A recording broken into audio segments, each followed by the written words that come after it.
All right, fugues. Next part. Let's talk about fugue structure. Now, fugues seem like strict music.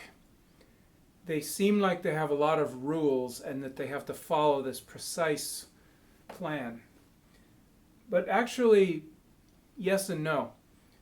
If you've taken any kind of courses or studied musical form where you've encountered sonata form or rondo or bipartite dance form or any of the kind of classical forms, you know that there's this kind of prescribed shape. Like this has to happen, then this has to happen, then this has to happen. So in sonata, you have exposition, development, recapitulation. And then you kind of have to fill in those sections with stuff that does the correct things in the correct key. The fact that fugue also uses the term exposition, like sonata does, suggests that it's going to follow a similar kind of prescribed bunch of sections. Actually, that is not the case. The strict part of the fugue is the exposition.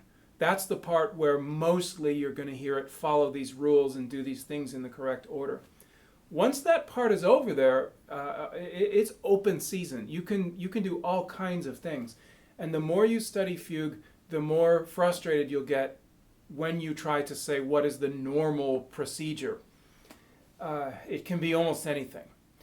As long as it's related to the fugue subject, as long as it has that sense of creating unity, you can do anything in any order, any key areas. It's really open season. Interestingly, in conservatories, especially the Paris Conservatory through the 19th century, they kept teaching fugue, and because they needed to have some kind of structure so they could grade people and know what to tell them, there arose a thing called the Academic Fugue. And it's just kind of an imaginary fugue that supposedly does all the correct things that a fugue is supposed to do, but it's kind of artificially strict. Real fugues don't actually have to follow this, but in studying fugue in the conservatory, they did. So they would have to sit down in these large exam rooms, and someone would present them with a subject, and they have 2 hours to compose a fugue that does all these correct things. And you can read about academic fugue. It works great. I mean, it's as good as any other fugue. You can make a fantastic fugue following the academic plan, but real fugues don't actually do that. They can be as small and simple as really just an exposition, and then it's kind of over. A lot of the fugues of Matheson, for example, just do that. Fugues from more the Italian style, Durante and these guys, almost sound more like a Scarlatti sonata.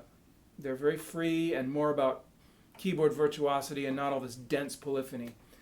And the fugues of Bach, like in so much of his writing, what he seems to be doing is summing up all the tradition and knowledge and study up to his time and just kind of doing it better than anybody else did. He seems to be saying, guys, this is how it's done. And so you will find him, I would say, showing off or demonstrating his powers in all of his compositions, to the extent that, in a way, the music of Bach is not normal Baroque music. It's not typical. It's kind of this super music where he's showing everybody else that his powers are greater, which, largely that's true. So the question is, what do we do with this question of fugue structure? Well, very loosely we can say, okay, there's an exposition. When that's done, what happens? Okay, very loosely, you have 2 kinds of things. You have presentations and you have episodes. Presentations are where the fugue subject is presented.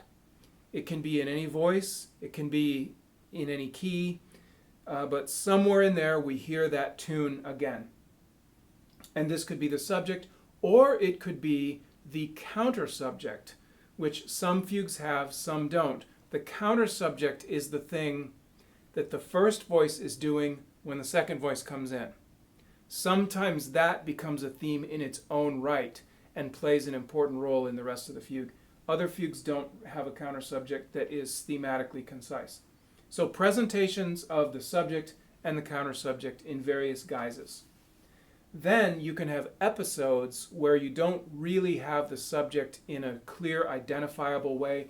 You maybe have little rhythmic fragments from the theme that make the piece sound like it all belongs together, but you don't have an exact presentation. And sometimes these episodes function as getting you between key areas. So very, very loosely, presentations and episodes. Then some fugues, not all, will have a stretto, which is where the theme overlaps itself very, very tightly, like a canon. So we've talked about this unity that comes from having the same theme. Well, when you have the same theme just piling on top of itself, that is stretto. The word stretto means narrow, like the Straits of Magellan or the Straits of Mackinac. It's a narrow place. The idea is that it's so narrow that the theme is all kind of piling up on itself. And this creates a sense of heightened drama because it's so intense. Then you often will have pedal point. Pedal point is where you have a long note in the bass on either the dominant or the tonic, scale degree 5 or scale degree 1, and this is kind of a signal that things are reaching their conclusion.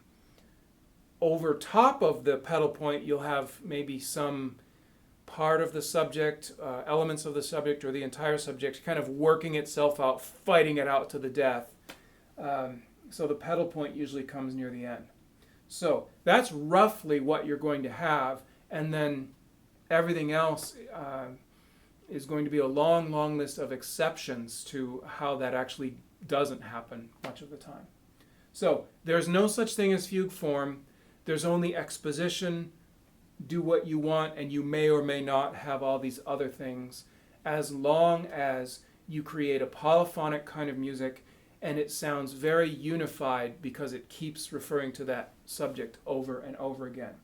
So fugue structure, it'll drive you crazy or it'll keep you interested depending on the kind of person you are and whether you like everything to be orderly or whether you like everything to be interesting. All right, we'll talk next time about learning a specific fugue together.